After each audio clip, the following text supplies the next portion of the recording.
নমস্কার বন্ধুরা, ভালোবাসার গৃহকোণে সকলকে স্বাগত। তোমাদের কাছে আবার একটা নতুন ভিডিও নিয়ে চলে এলাম। তোমাদের বলেছিলাম না দ্বাদশীর দিন আজ আমাদের কার্নিভাল আছে, কিন্তু সকাল থেকে এত বৃষ্টি, তো সেই জন্য লোকজনই নাই। তো কার্নিভালের ঠাকুর প্রসেশন নিয়ে সব যাচ্ছে, যেখানটায় কার্নিভাল শুরু হবে ওখানে যেয়ে আবার সব সাজগোজ হয়ে সব আসবে একের পর এক প্রতিমা। তো এই বৃষ্টিতে ভিজেই সব যাচ্ছে, তো লোক হয়নি, অল্পই যাচ্ছে দেখছি।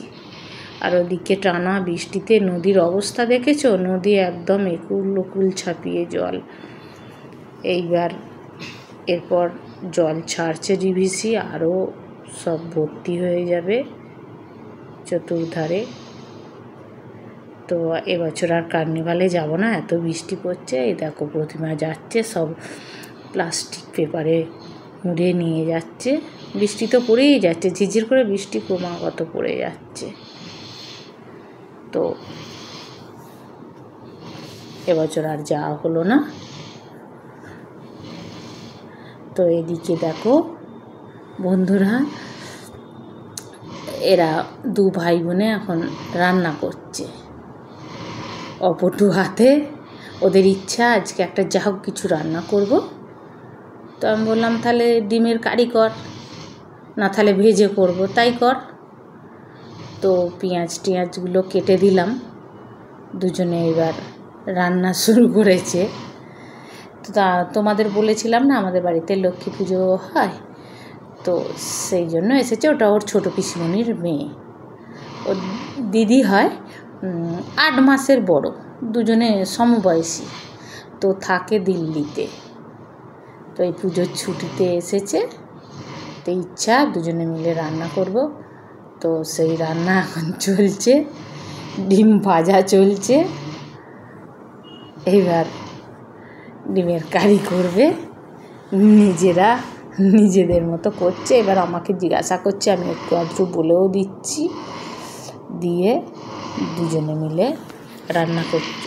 এরা দুজনে ছোটোবেলায় যেন বন্ধুরা ভীষণ পিটোপিটি, তো ভীষণ মারপিট করতো।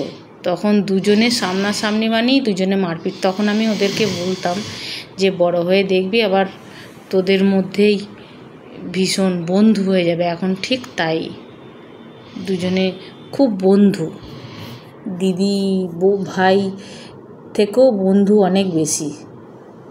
তো দুজনে রান্না চলছে, পেঁয়াজ ভেজেছে, পেঁয়াজ ভেজে নুন দেওয়া হলো, এবার টমেটো দিচ্ছে।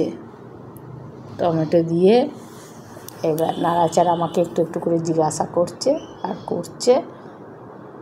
তো টমেটো দিয়ে আবার কাঁচা লঙ্কা দিল, দিয়ে এইবার আদা বাটনা দিচ্ছে, অন্য কিছু নয়, শুধুই আদা বাটনা দিয়ে ওতে একটুখানি টক দই দিয়ে নিল। ভালো করে ওটাকে মশলাটাকে কষে নিয়ে এবার ডিম ভাজাগুলোকে দিয়ে দিচ্ছে। হাতে ছ্যাঁকা লাগিয়ে যাওয়ারও ভয় আছে, একটু দূর থেকেই দিচ্ছে। তো দিয়ে হয়ে গেল। মাঝে ধনে পাতা দিয়েছিল, সেটা আর তোলা হয়নি, ভাই কেটেছে, দিদি ধনে পাতাগুলো ছড়িয়ে দিয়েছে, মানে কষার পর জল দিয়ে আর কি ধনে পাতাটা দিয়েছিল জলটা ফুটতে, তারপর ডিমটা দিচ্ছে। তো হয়ে গেল ডিমের কারি। তো কেমন লাগলো বন্ধুরা জানিও। ওরা ছেলে মানুষই করে, কিন্তু রান্নাটা খুব ভালোই হয়েছিল। টাটা।